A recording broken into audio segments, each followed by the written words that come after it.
All right, guys, so what we have here is the Swag digital readout. It's part from a Harbor Freight digital protractor angle finder, and Troy basically devised a way to cut down the sides, retain the encoder rotating point, and then the big thing that makes it work is a new center pin. This part right here that actually goes right through the center of the die set and the arm set to hold everything together for the rotary draw on the bender. They actually came up with a way to mount the encoder base onto the center pin and then just retain the readout from there. Pretty ingenious. I don't know why I didn't come up with it, and I wish I had. So good job, Troy.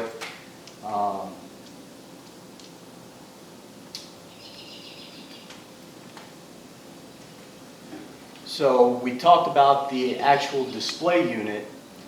The big part that makes it work is the pin that mounts the encoder base. But one part that really was kind of tricky in my mind until I saw it was the actual tightening pin here. And I'll zoom in on that.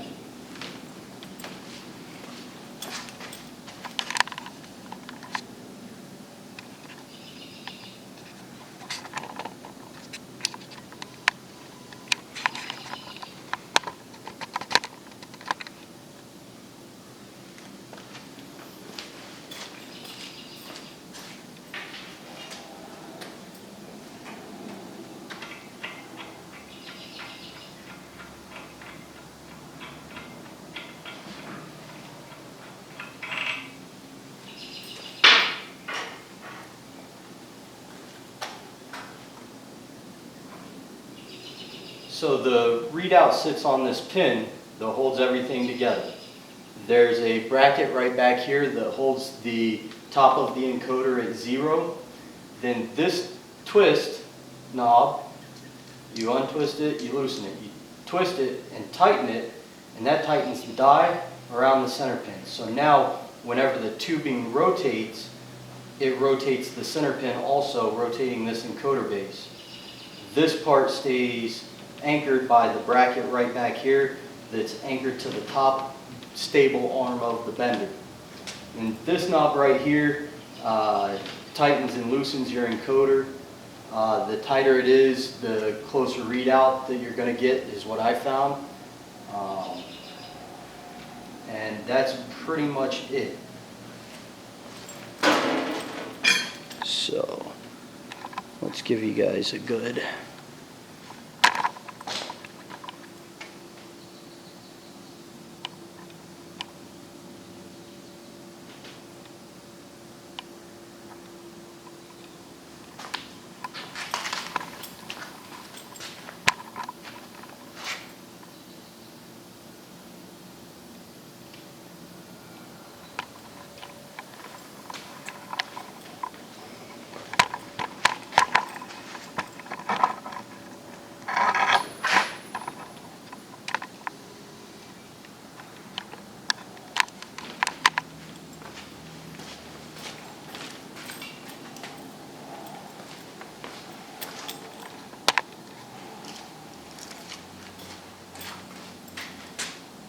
Now, what I also have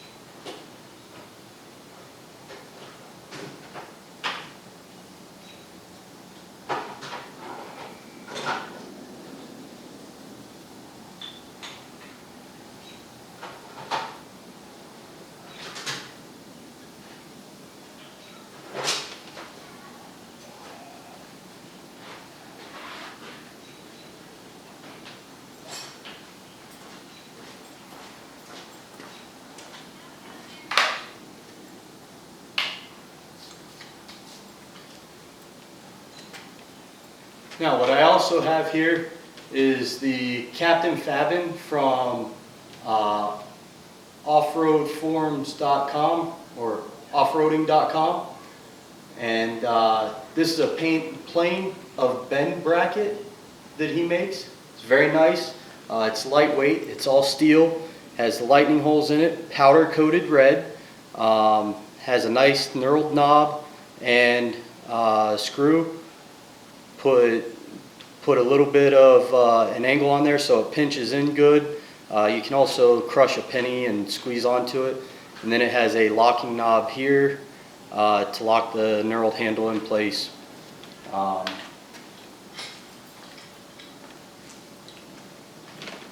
that, this was actually made so that you can set a Craftsman digital protractor on it. So you can do that.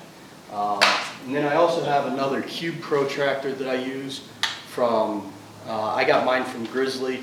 Most of these are typical outlet store pieces. Between these two parts, with this getting you within 0.1 degree of resolution on your tube bending, and this getting you within 0.1 degree of rotation, as long as your bender is set up level and it doesn't jar. And what I mean by that is you can see my arms move a little. It's actually why I put the stack of washers and feeler gauges in there to try and get that out of there. As long as you can relieve the stress off of those two parts, you pretty much can get your bend angles exactly where you need them.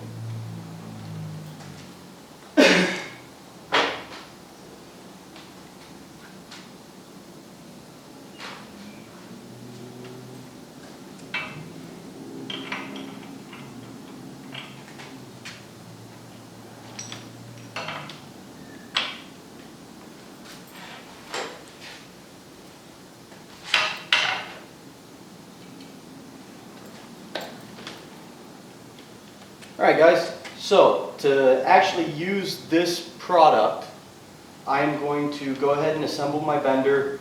I disassembled it to show you the pins and parts of Troy's product. A horseshoe pin and horseshoe strap all together. As I said, one of the things that I do is I use a split collar on the end of my tubing. I have my top dead center black line, and then I marked where my horseshoe strap meets, and then I marked where my die actually starts. This is not the beginning of the bend, it is the beginning of the die. Mine, whenever I did it, it was 3/4 of an inch away from the actual beginning of the die was the beginning of bend. So make sure you take that into account whenever you're using your bender on a bend sheet. We'll talk about the bend sheet a little bit later. So whenever I load my bender, I actually remove my horseshoe strap. I load small pieces from the front. I'll put my horseshoe strap in. Okay, I'll get everything set where I want it. Okay. Tighten that down. This is just my split collar.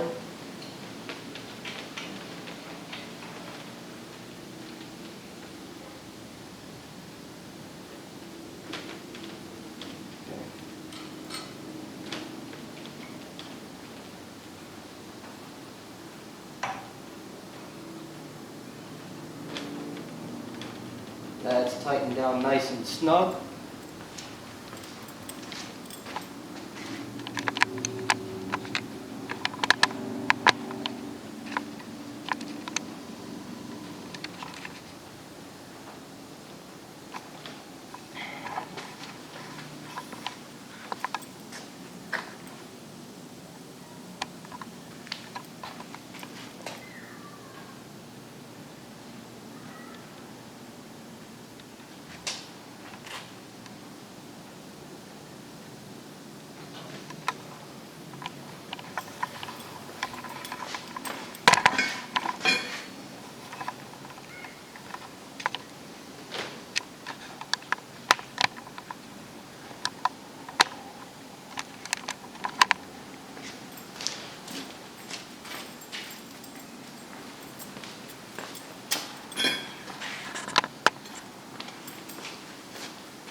with everything being nice and snug and starting at the beginning of the tang, that's pushed in, Let's remove some of the slop from this.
All right, to get this set up, let's start with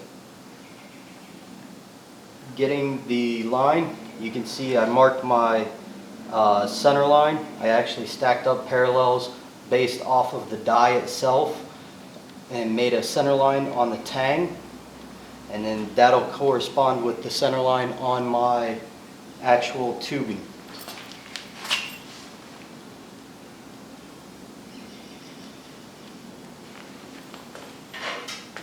Quick spot check with a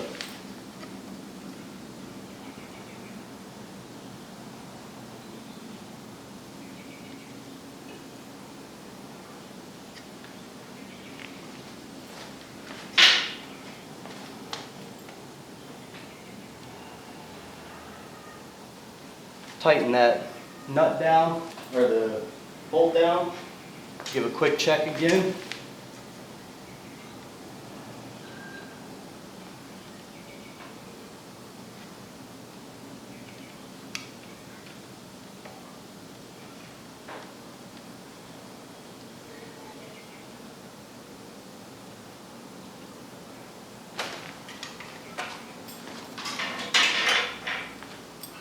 Slide my split collar on.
So at this point, we've got everything snugged up, the tube's pulled in snug. We're reading 0.1. We can tighten our knob down, loosen this a little bit.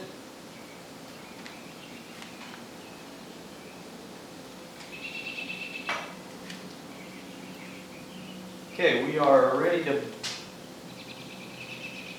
ready to bend, but before we do that, I want to put my plane of angle, or my plane of bend angle bracket on. Simply slide this on the tube. Kind of snug it up.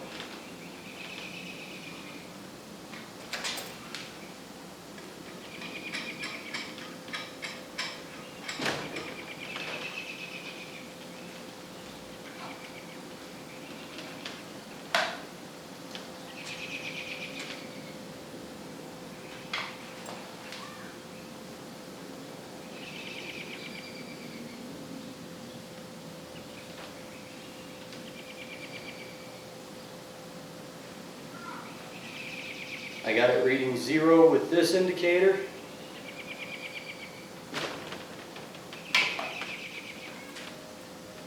And I'll test it on this one.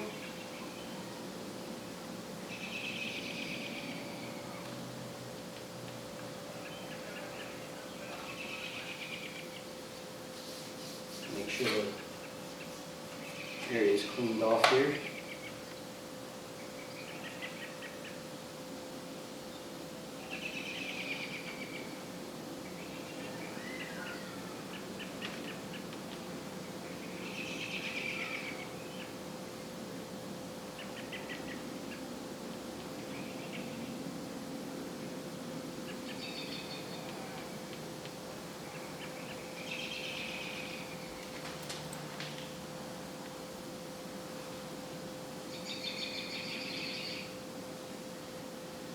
Alright, that's reading 0 now too.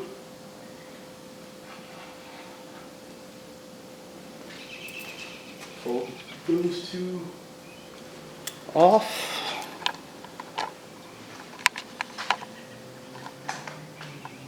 You can actually see both of their readings.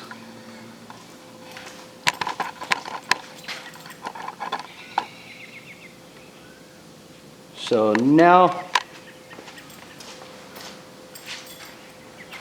now I'll do my first bend of, let's say, 35 degrees at 0 degrees rotation. And then we'll go from there.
When I bent to 35 degrees, I got 32.3 degrees when I removed the arm, so the spring back is about 3 degrees, 2.7 degrees to be precise. So I'll put the arm in.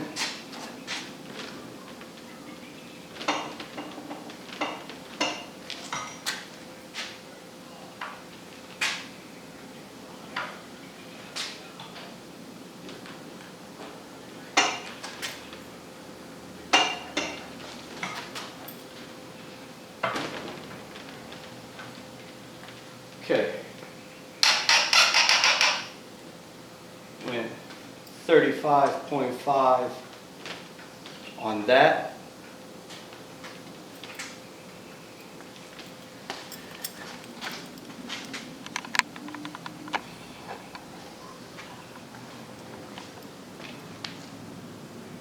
And I got a little bit flopping around there with the angle finder, but it's settled out at 0.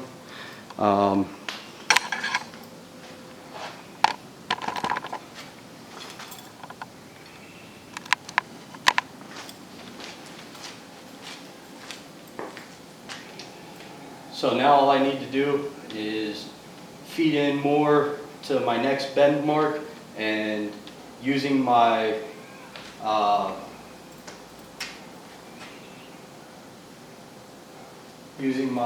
bend bracket, I can do my rotational bend to get that.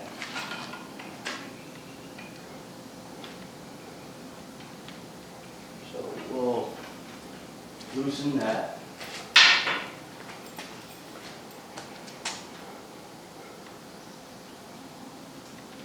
Loosen the center pin arm once you get back to 0.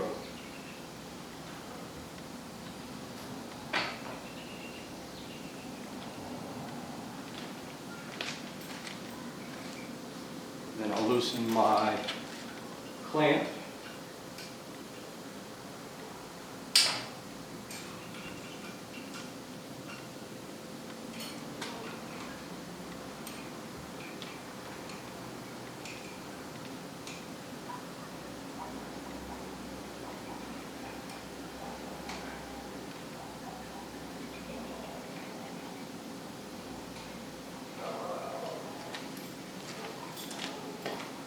Set my clamp to the side here. Remove my horseshoe pin. Remove the horseshoe.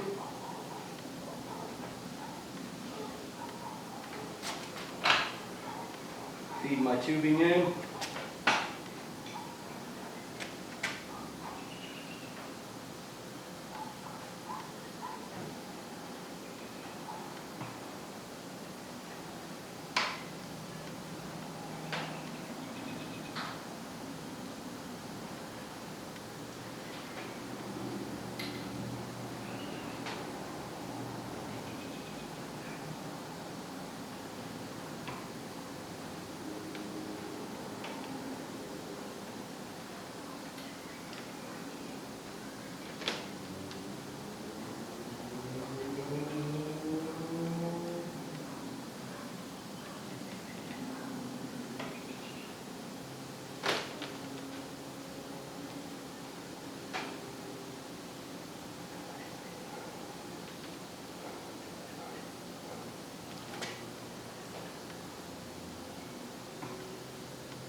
Okay, now I'm set up to do my rotation.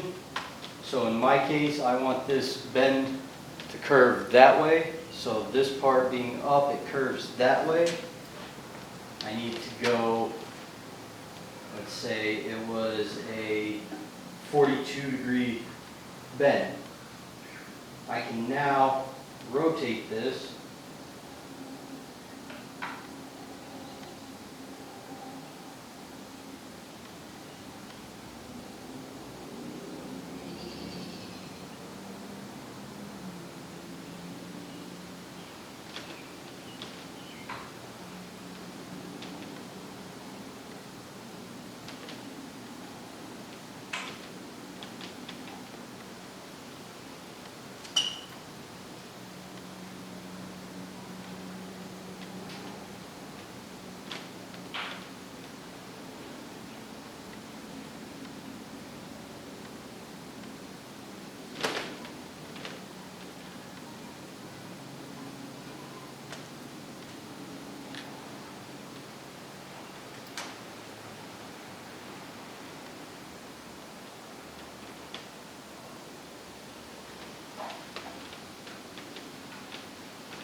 Now we'll set up for our next bend.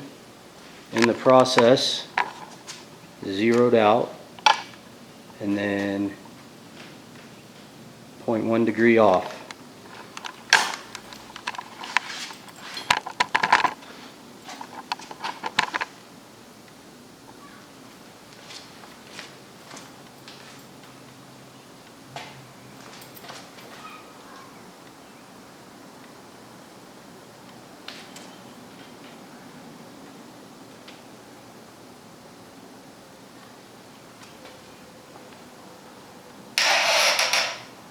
Call this a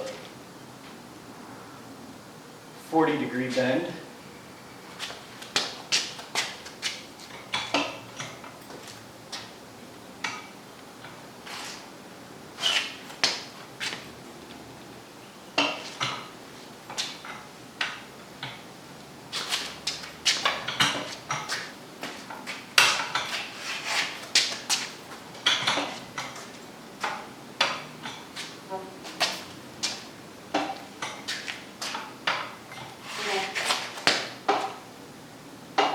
There's 40 degrees, let off, 37.8.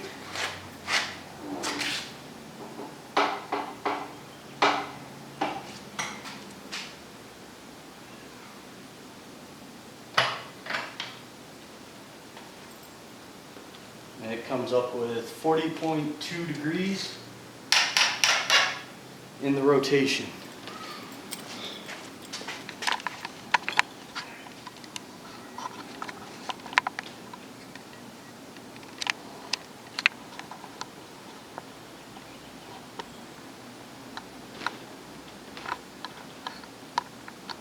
And then with that, 41.4 degrees. So